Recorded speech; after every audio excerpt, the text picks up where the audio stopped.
नमस्कार दोस्तों, आप सभी का स्वागत है हमारे यूट्यूब चैनल परीक्षा पॉइंट में। आज हम इस वीडियो में देखेंगे रीजनिंग और मैथ के 10 अत्यधिक महत्वपूर्ण प्रश्नों को। यदि आप किसी भी गवर्नमेंट एग्जाम की तैयारी करते हैं तो यह वीडियो आपके लिए बहुत महत्वपूर्ण होगा, क्योंकि मैंने इस वीडियो में जितने प्रश्न लिए हैं यह सभी प्रश्न आपके किसी न किसी परीक्षा में जरूर देखने के लिए मिला है। इसलिए आप लोग इस वीडियो को पूरा जरूर देखिएगा और अपने तरफ से भी इन सभी प्रश्नों को बनाने का प्रयास करिएगा और हमें कमेंट बताइएगा कि आपको टोटल प्रश्नों में से कितने प्रश्नों का आंसर पता था। तो चलिए दोस्तों, हम प्रश्न को स्टार्ट करते हैं। तो यहाँ पर हम देखेंगे तो यहाँ पर आपके पास सबसे पहला प्रश्न दिया है। यहाँ पर आप देखेंगे तो यहाँ पर आपके पास सबसे पहला प्रश्न दिया है, यदि किसी वस्तु का क्रय मूल्य उसके विक्रय मूल्य का 5/8 है तो लाभ प्रतिशत कितना होगा। तो देखिए यहाँ पर आपके पास लाभ और हानि वाला प्रश्न दिया है। तो यहाँ पर आप सबसे पहले प्रश्न को लगाने से पहले आप यहाँ पर यह जानेंगे कि क्रय मूल्य और विक्रय मूल्य कहते किसे हैं। तो यहाँ पर दोस्तों क्रय मूल्य उसे कहते हैं जिस रेट पर, यानी कि जिस मूल्य पर किसी वस्तु को खरीदा जाता है उसे कहते हैं हम क्रय मूल्य। उसके बाद विक्रय मूल्य हम उसे कहते हैं जिस रेट पर किसी वस्तु को बेचा जाता है उसे कहते हैं हम विक्रय मूल्य। तो यहाँ पर दोस्तों हमने क्रय मूल्य और विक्रय मूल्य जान लिया। अब चलिए हम प्रश्न को आसानी से हल करना सीखेंगे। तो यहाँ पर हम सबसे पहले क्या लिखेंगे, यहाँ पर हम सबसे पहले लिखेंगे क्रय मूल्य, यानी कि इंग्लिश में कहते हैं इसे कॉस्ट प्राइस। उसके बाद यहाँ पर दिए विक्रय मूल्य, तो यहाँ पर लिखेंगे हम सेलिंग प्राइस, यानी कि एसपी। अब यहाँ पर दोस्तों हम आगे देखेंगे तो यहाँ पर आगे दिए हमारे पास विक्रय मूल्य का 5/8, यानी कि का जिसके साथ लगेगा वह नीचे वाली वैल्यू होगी। तो यहाँ पर हमारे पास एसपी यानी कि विक्रय मूल्य दिया है 8, यहाँ पर हो गया 8। उसके बाद ऊपर वाला होगा हमारा क्रय मूल्य, यहाँ पर हो गया 5। अब देखिए दोस्तों, अब यहाँ पर आप देखेंगे तो यहाँ पर क्रय मूल्य 5 और विक्रय मूल्य 8। यहाँ पर हमने किसी वस्तु को अगर 5 रुपए में खरीदा है तो उसे 8 रुपए में बेचेंगे तो यहाँ पर कितना लाभ होगा। यहाँ पर हमारे पास रुपए में लाभ होगा 3 का, लेकिन हमें बताना है प्रतिशत लाभ, यानी कि परसेंटेज प्रॉफिट। यहाँ पर हम क्या करेंगे, प्रतिशत लाभ निकालने के लिए यहाँ पर होगा इसका फार्मूला टोटल लाभ, यानी कि टोटल लाभ ऊपर दिया है 3 और बटे में क्रय मूल्य यानी कि सीपी। तो यहाँ पर सीपी है हमारे पास 5 और यहाँ पर हमें परसेंटेज निकालना है तो यहाँ पर गुणा करेंगे हम 100 का। यहाँ पर कितना आएगा, 5 काटेंगे 100 को तो यह जाएगा 20 बार में, और 3 का गुणा 20 में करेंगे तो यहाँ पर होगा हमारा 20 तिहाई 60, यानी कि यहाँ पर हो जाएगा 60% हमारा राइट आंसर, जो कि ऑप्शन नंबर डी में दिया है। तो ये ऑप्शन डी होगा करेक्ट उत्तर। तो चलिए दोस्तों, अगर आपको यह प्रश्न अच्छा लगा तो कृपया करके एक लाइक करिएगा और कमेंट के, यानी कि जहां पर आप कमेंट करते हैं उसे अगर आप बाएं साइड यानी कि बाएं साइड अगर खिसकाएंगे तो वहां पर एक हाइप का, यानी कि हाइप का चिन्ह आएगा। आप वहां पर हाइप करके हमें पॉइंट जरूर दीजिएगा। अब हम देखते हैं प्रश्न संख्या 2 को। तो यहाँ पर दोस्तों देखेंगे यहाँ पर आपके पास दूसरा प्रश्न दिया है। यहाँ पर हम देखेंगे तो यहाँ पर आपके पास दूसरा प्रश्न दिया है, उस अक्षर समूह का चयन करें जो दी गई श्रृंखला में अगले स्थान पर आएगा। यानी कि दोस्तों यहाँ पर नीचे हमारे पास एक अक्षर श्रृंखला दी हुई है और हमें बताना है कि इस खाली स्थान पर कौन सा अक्षर समूह होगा। तो देखिए आप यहाँ पर सबसे पहले क्या करेंगे, आप यहाँ पर सबसे पहले CHD का लिखेंगे प्लेस वैल्यू की। यहाँ पर C का होगा 3 और H का होगा 8 और D का होगा 4। उसके बाद यहाँ पर कॉमा। अब यहाँ पर आगे भी हमारे पास EJF, यहाँ पर E का होगा 5, J का होगा 10 और F का होगा 6। यहाँ पर आप देखेंगे यहाँ पर आपको दिखाई देगा कि अगर आप 3 में 2 जोड़ेंगे तो यहाँ पर होगा 5 और यहाँ पर 8 में 2 जोड़ेंगे तो यहाँ पर होगा 10 और 4 में 2 जोड़ेंगे तो यहाँ पर होगा 6। उसी प्रकार से आगे अब यहाँ पर हम 5 में 2 जोड़ेंगे 2 यहाँ पर होगा 7 और 10 में 2 जोड़ेंगे यहाँ पर होगा 12 और यहाँ पर 6 में 2 जोड़ेंगे यहाँ पर होगा 8। यानी कि यहाँ पर दोस्तों आएगा हमारा 7, 12, 8। यहाँ पर होगा 7 का प्लेस वैल्यू, यानी कि 7 किसका प्लेस वैल्यू होगा, 7 होगा हमारा जी का प्लेस वैल्यू और 12 होगा हमारा यल का प्लेस वैल्यू और 8 होगा हमारा एच का प्लेस वैल्यू। यानी कि यहाँ पर राइट आंसर हो जाएगा GLH, जो कि हमारे ऑप्शन नंबर तीसरे में यानी कि ऑप्शन नंबर सी में दिया है, तो ये तीसरा होगा हमारा करेक्ट उत्तर। तो चलिए अब हम देखते हैं प्रश्न संख्या 3 को। तो देखिए दोस्तों, आप यहाँ पर देखेंगे तो यहाँ पर आपके पास तीसरा प्रश्न दिया है, उस अक्षरांकित पद का चयन करें जो दी गई श्रृंखला में अगले स्थान पर आएगा। यानी कि यहाँ पर आप सबसे पहले यह जानेंगे कि अक्षरांकित किसे कहते हैं। यहाँ पर दोस्तों अक्षरांकित का मतलब होता है जिस श्रृंखला में अक्षर और संख्या दोनों दी रहे उसे कहते हैं हम अक्षरांकित। यहाँ पर हम देखेंगे तो यहाँ पर इस श्रृंखला में हमारे पास लेटर भी दिया है और संख्या भी दी है। तो यहाँ पर हम क्या करेंगे, यहाँ पर आप देखेंगे कि यहाँ पर आपके पास बी सबसे पहले यानी कि बी यहाँ पर सबसे पहले दिया है। उसके बाद दूसरे वाले में देखेंगे तो यहाँ पर बी दूसरे स्थान पर चला गया। अब यहाँ पर तीसरे वाले में बी चला जाएगा तीसरे स्थान पर। तो यहाँ पर हम देखेंगे यहाँ पर ऑप्शन बी और ऑप्शन डी में तीसरे स्थान पर बी दिया है। यहाँ हमारा पहला और तीसरा गलत हो गया। उसके बाद यहाँ पर आगे देखेंगे, यहाँ पर आगे दिया हमारे पास 7 और यहाँ पर अगले स्थान पर 7 तीसरे में दिया है और यहाँ पर तीसरे में हो जाएगा 7 पहले स्थान पर, यानी कि यहाँ पर हो जाएगा 7 और के बचेगा तो के होगा बीच में, यानी कि यहाँ पर 7 के बी होगा हमारा राइट आंसर, जो कि ऑप्शन नंबर डी में दिया ऑप्शन डी होगा करेक्ट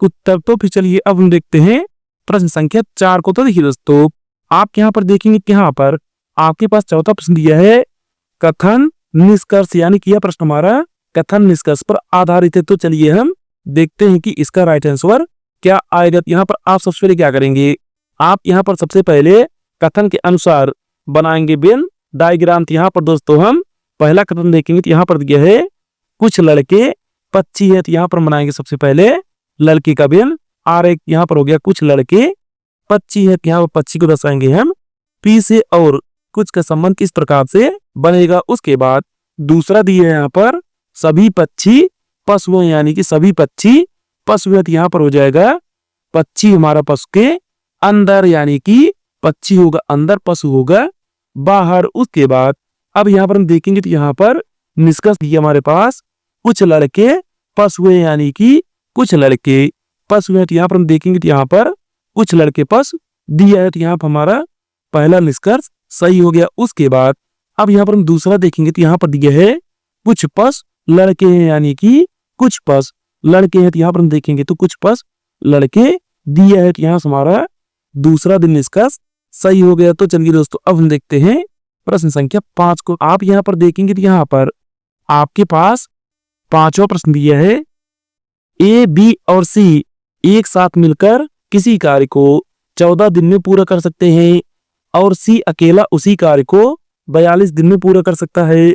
ए और बी दोनों एक साथ मिलकर इस कार्य को कितना दिन में पूरा कर लेंगे। तो चलिए हम इसे देखते हैं कि इसका राइट आंसर क्या आएगा। तो देखिए आप यहाँ पर सबसे पहले क्या करेंगे, आप यहाँ पर सबसे पहले लिखेंगे ए प्लस बी प्लस सी, क्योंकि तीनों मिलकर एक काम को 14 दिन में पूरा कर सकते हैं। तो यहाँ पर लिखेंगे ए प्लस बी प्लस सी और यहाँ पर 14 दिन। उसके बाद आगे यहाँ पर दिया है सी अकेला उसी कार्य को, यानी कि जो कार्य ए और बी और सी मिलकर 14 दिन में कर रहे हैं वही कार्य सी अकेला 42 दिन में पूरा कर सकता है। यहाँ पर हम सबसे पहले क्या करेंगे, हम यहाँ पर सबसे पहले देखेंगे कि वह कार्य है कितना, यानी कि टोटल काम है कितना। तो यहाँ पर हम क्या करेंगे, यहाँ पर हम तीन दोनों का लेंगे एलसीएम, यानी कि 14 और 42 का लेंगे एलसीएम। तो यहाँ पर होगा 42। अब उसके बाद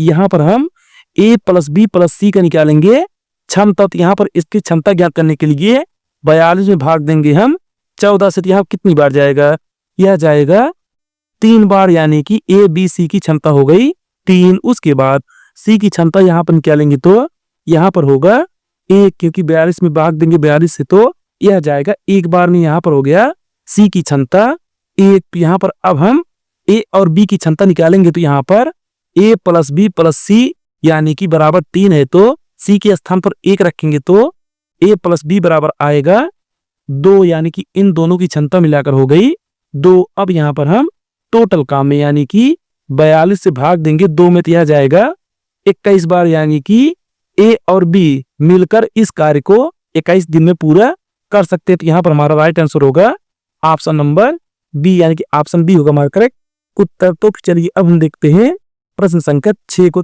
उस विकल्प का चयन कीजिए जो रिक्त स्थान की पूर्ति करके दी गई श्रेणी को पूर्ण करेगा। यानी कि दोस्तों यहाँ पर नीचे हमारे पास एक श्रेणी दी हुई है और हमें बताना है कि इस खाली स्थान पर कौन सी संख्या आएगी। तो यहाँ पर आप सबसे पहले क्या करेंगे, आप यहाँ पर सबसे पहले देखेंगे कि इस श्रेणी में संख्याएं किस प्रकार से दी हुई है। तो यहाँ पर हम देखेंगे तो यहाँ पर इस श्रेणी में संख्याएं धीमे धीमे से आगे बढ़ रही है। तो यहाँ पर हम क्या करेंगे, यहाँ पर लगाएंगे हम प्लस का नियम। यहाँ पर हम इस सात में कितना जोड़े कि यहाँ पर 9 प्राप्त हो जाए। यहाँ पर हम 7 में अगर 2 जोड़ेंगे तो यहाँ पर होगा 9। उसके बाद 9 में अगर हम 4 जोड़ेंगे तो यहाँ पर होगा 13। उसके बाद 13 में अगर हम 8 जोड़ेंगे तो यहाँ पर होगा 21। अब उसके बाद हम 21 में कितना जोड़े कि हमें वह संख्या प्राप्त हो जाए। यहाँ पर हम देखेंगे तो यहाँ पर 2 का दुगुना यानी कि 2 में 2 का गुणा करेंगे तो यहाँ पर आएगा 4। उसके बाद 4 में 2 का गुणा करेंगे तो यहाँ पर आएगा 8। अब 8 में हम 2 का गुणा करेंगे तो यहाँ पर आएगा 16। यानी कि 21 में अगर हम 16 जोड़ेंगे तो यहाँ पर हमें वो संख्या प्राप्त होगी। तो यहाँ पर हम 21 में 16 जोड़ेंगे तो कितना आएगा, 7 में 1 जोड़ेंगे तो यानी कि 6 में 1 जोड़ेंगे तो यहाँ पर होगा 7 और 2 में 1 जोड़ेंगे तो यहाँ पर होगा 3। यानी कि इस खाली स्थान पर आएगा 37 यानी कि 37 होगा हमारा करेक्ट उत्तर, जो कि ऑप्शन नंबर डी में दिया है। तो यही होगा करेक्ट आंसर। तो चलिए अब हम देखते हैं प्रश्न संख्या 7 को। तो देखिए दोस्तों, आप यहाँ पर देखेंगे तो यहाँ पर आपके पास 7वां प्रश्न दिया है।